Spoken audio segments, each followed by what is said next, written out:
तर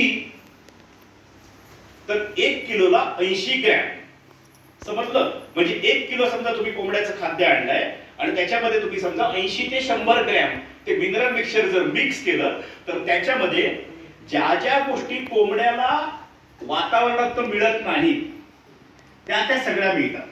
तुम्हाला मी छोटं उदाहरण सांगतो, बरेचदा तुमच्या लक्षात आलं असेल, तुमचे ओठ फुटतात बघा इकडे, बरोबर आहे?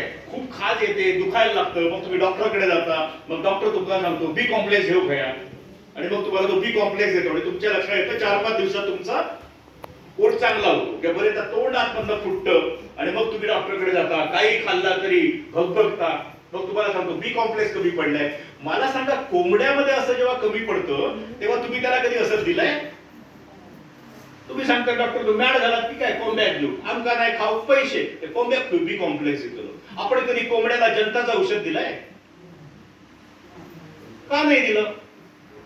पोराला पोलिओचा डोस दिला की नाही?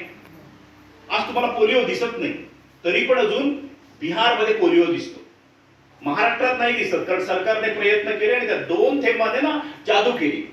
तसंच मला असं वाटतं, तुम्हाला कोंबड्याचं लसीकरण जर आम्ही शिकवलं, तुम्ही या भगीरथला, आम्ही तुम्हाला कोंबड्यांचं लसीकरण शिकवतो.